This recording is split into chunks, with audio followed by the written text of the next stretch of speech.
আজ এক গা ছমছমে গল্প শোনা যাক। গল্পের নাম শেষ লোকাল ট্রেন। তো গল্পটা শুরু হচ্ছে বেশ গভীর রাতে। ধরুন ঘড়িতে বাজে প্রায় 11:15। চারদিকটা কেমন শুনশান, একদম ভুতুরে একটা নিস্তব্ধতা, আর নিকষ কালো অন্ধকার তো আছেই। গল্পের প্রথম পর্বে আমরা দেখব সেই রহস্যময় শেষ লোকাল ট্রেনের আগমন। একবার দৃশ্যটা কল্পনা করুন তো, ছোট্ট একটা গ্রামের রেল স্টেশন, কনকনে শীতে ঘন কুয়াশায় সব ঢাকা। প্ল্যাটফর্মে হাতে গোনা কয়েকজন ক্লান্ত মানুষ, আর কয়েকটা পথকুকুর ছাড়া আর কেউ কোথাও নেই।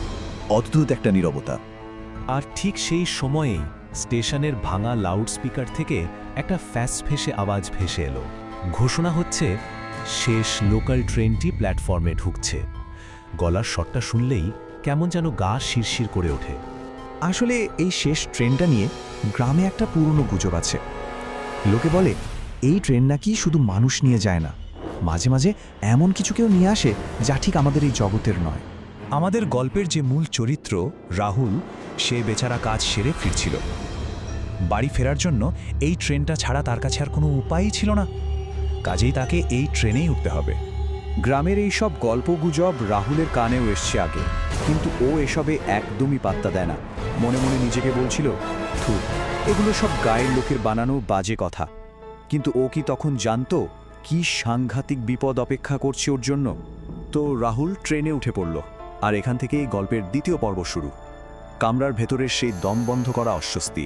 ট্রেনটা যখন স্টেশনে এসে দাঁড়ালো, একটা বিদঘুটের শব্দ হচ্ছিল। মনে হচ্ছিল যেন বহু পুরনো মরচে পড়া কোনো অতিকায় বস্তু যেন অনেক বছর পর নড়ে চড়ে উঠছে। কামরার ভেতরটা বলতে গেলে প্রায় ফাঁকা। এক কোণে একজন বুড়ো লোক বসে, আর অন্যদিকে সাদা শাড়ি পরা এক মহিলা। ট্রেনটা ছাড়ার সাথে সাথেই কামরার আলোটা একবার দপ করে জ্বলে নিভে গেল, যেন কোনো অশুভ কিছুর আগমন বার্তা দিয়ে গেল। রাহুলের বুকের ভেতরটা হঠাৎই কেমন যেন ছ্যাঁত করে উঠল। ও বাইরের কুয়াশা ঢাকা অন্ধকারের দিকে তাকিয়ে রইল, কিন্তু এই অন্ধকার ওর মনের ভেতরের অস্বস্তিটাকে যেন আরও বাড়িয়ে দিচ্ছিল। হঠাৎ ওর খেয়াল হলো ওই সাদা শাড়ি পরা মহিলাটা ওর দিকেই তাকিয়ে আছে এক দৃষ্টে। কামরার আবছা আলোয় মহিলার মুখটা ঠিকঠাক দেখাও যাচ্ছে না, যা পরিস্থিতিটাকে আরও ভয়ের করে তুলছিল। রাহুলের তো অস্বস্তি লাগছেই। সে চোখটা সরিয়ে নিল, নিজেকে বলছে, শান্ত থাকো শান্ত থাকো। কিন্তু কয়েকটা সেকেন্ডের ব্যাপার মাত্র। যেই না ও আবার তাকিয়েছে, অমনি ভয়ের রক্তহীন। আরে মহিলাটা তো এখন ঠিক ওর পাশেই বসে আছে। ভাবা যায় এক মুহূর্তের মধ্যে এটা কিভাবে হলো? এরপর যা হলো তা আরও সাংঘাতিক। মহিলাটা একেবারে বরফ শীতল একটা গলায় জিজ্ঞেস করল, কোথায় নামবে? তারপর একটা ভয়ঙ্কর হাসি দিয়ে বলল, এই ট্রেনে কেউ নামে না। তার গলাটা কোনো মতেই একজন জীবিত মানুষের হতে পারে না। এবার আমরা গল্পের একেবারে ক্লাইম্যাক্সে চলে এসেছি। সেই ভয়ঙ্কর মুখের পর্দাফাঁস হওয়ার পালা। আর ঠিক তখনই কামরার সব আলো দপ করে নিভে গেল। চারপাশে জমাট বাঁধা অন্ধকার। রাহুলের নিঃশ্বাস প্রায় বন্ধ করে যাওয়ার জোগাড়। একটু পরেই আলোটা আবার কেঁপে কেঁপে জ্বলে উঠল, আর রাহুল যা দেখল, মহিলাটা ঠিক ওর সামনে দাঁড়িয়ে। আর এবার ওর মুখটা একদম স্পষ্ট, ওটা কোনো মানুষের মুখ নয়, আর চোখ দুটো ধবধবে সাদা। সে ভয়ঙ্কর মুখটা নিয়েই মহিলাটা খুব আস্তে আস্তে রাহুলের দিকে এগোতে এগোতে বলল, এই ট্রেনে যারা ওঠে তারা আর কখনো নামে না। ঠিক ওই মুহূর্তে কামরার অন্য কোণে বসে থাকা সেই বৃদ্ধ লোকটি ভয়ে চিৎকার করে উঠলেন, ওদিকে তাকিও না, চোখ বন্ধ কর।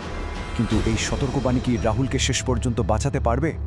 গল্পের এই ভয়ঙ্কর মুহূর্তের পর এবার আমরা সেই অংশে যাব যেখানে এমন একটা সত্যি সামনে আসবে যা অবিশ্বাস্য।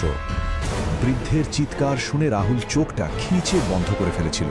বেশ কিছুক্ষণ পর যখন সে চোখ খুলল, দেখল কামরায় পিন পড়লেও শব্দ শোনা যাবে।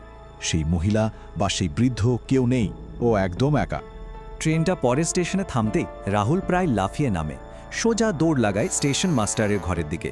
গিয়েই হাঁপাতে হাঁপাতে জিজ্ঞেস করে, আচ্ছা, এইমাত্র যে ট্রেনটা এলো ওটা কি লাস্ট লোকাল ছিল? স্টেশন মাস্টার তো অবাক। উনি বললেন, কোন ট্রেন মশাই? রাহুল জোর দিয়ে বলে, আরে এই তো একটা ট্রেন এলো।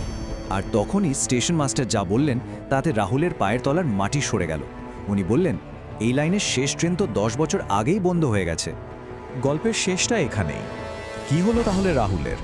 সেও কি ওই ট্রেনের হারিয়ে যাওয়া যাত্রীদের একজন হয়ে গেল? এর পরের দিন সকালে গ্রামের লোক প্ল্যাটফর্মে শুধু রাহুলের ব্যাগটা খুঁজে পায়। রাহুলকে আর কোনোদিনও কেউ খুঁজে পায়নি। সেও ওই লোককথার একটা অংশ হয়ে গেল। আর শোনা যায়, আজও কুয়াশাচ্ছন্ন শীতের রাতে দূর থেকে সেই শেষ লোকাল ট্রেনের হুইসেল ভেসে আসে। ট্রেনটা আবার আসছে, তার নতুন কোনো যাত্রীর খোঁজে। এই গল্পটা শোনার পর রাতের শেষ ট্রেনে ওঠার সাহস কি আর হবে? প্রশ্নটা কিন্তু থেকেই গেল।